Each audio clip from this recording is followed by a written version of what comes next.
Thank you. Well, before we do this next number, I always like to mention that this is it's time for a banjo number. Y'all ready for a banjo number?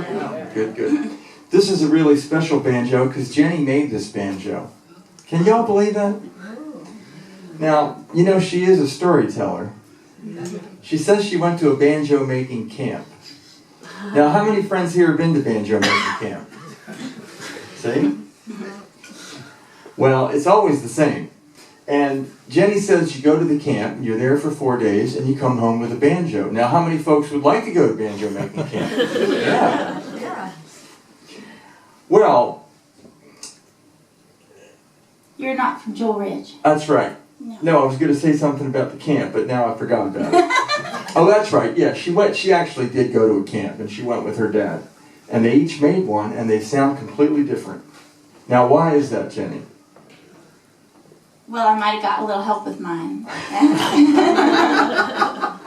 Because I was desperately behind, and the maker was there, and his name was Mike Ramsey. He makes these banjos called chanterelle banjos, and so I skipped lunch so I could try to get a bit ahead, you know, of where I was, which was very behind. I was not going to get up with the other people, but at least I wasn't going to be desperately behind, because I spent way too much time on everything. I just wanted to be perfect. And so Mike came after lunch, you know, he finished his lunch quickly, and he said, "Now, Jenny, everything okay over here?" And I said, "Well, I'm just, you know, trying to make it real nice." And he said, "Honey, I think we're just going to skyrocket you to the front of the line." And he just goes and did all these things to my banjo. And then everybody came back from lunch and they said, "Wow, you really got a lot done in lunch." And I said, "Yes, I did." Yes, I did. So this is like a collaboration. It's a collaborative banjo. With Mike Ramsey, yes, who makes great open back banjos. Yes. Now, what's the most important part of this banjo, Jenny? The most important part of any banjo is the sophisticated piece of equipment we like to call the tone regulator.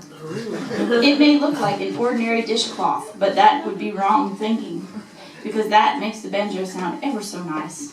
And in fact, speaking of which, I might as well mention that we have our very own tea towels this year.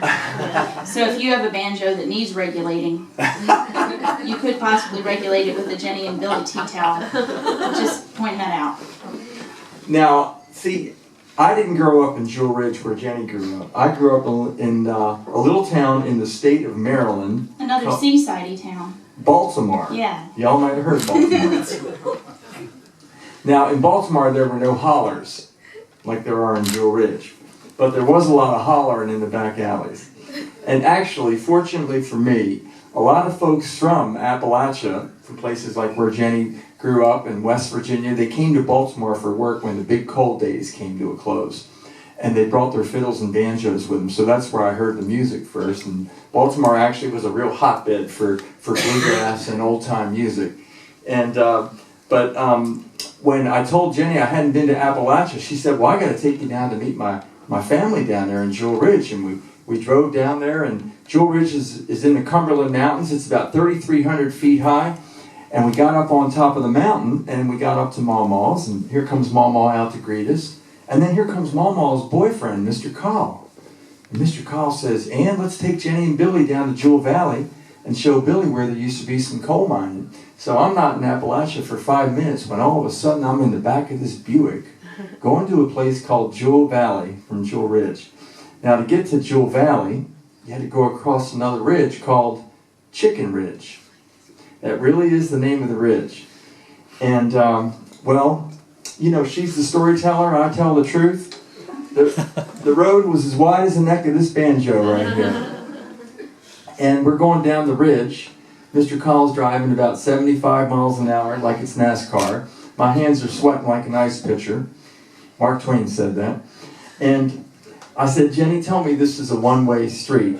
And she said, "Well, we don't have streets up here in Jewel Ridge." I said, "Well, tell me it's a one-way ridge." And she said, "Well, no, there could be a coal truck coming up the ridge." And folks, I'm here to tell you there was nowhere to go. Because on Jenny's side of the car, it was like this brick right here. There was rock. There was rock. It was the mountain. And on my side, there was air.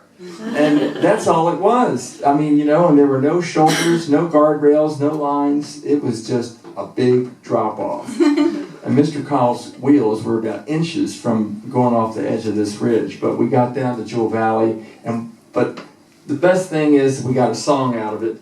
Now, I know there's got to be some singers here. Would you all please help us sing on this chorus? Do you mind teaching them, Jenny? No, so here we go. Going up Chicken Ridge.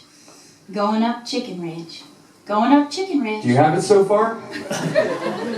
Difficult. Yes, It's a tricky one, yeah. I know. And it all ends up with, don't you want to go? So I'll give you the big eye when it's time for you to come in. And we're going to go on Chicken Ridge. That's the way it is with Jenny and Billy. I won't drive as fast as Mr. Cobb. No, indeed not. How's our, all right, you ready? Well, that's good. Mm-hmm. Here we go, on the Jenny Maid banjo.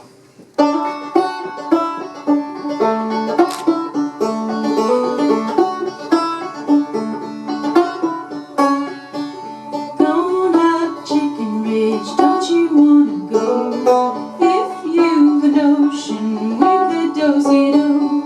Curves on Chicken Ridge, kissing back to back. Make a crooked road and there ain't no turning back.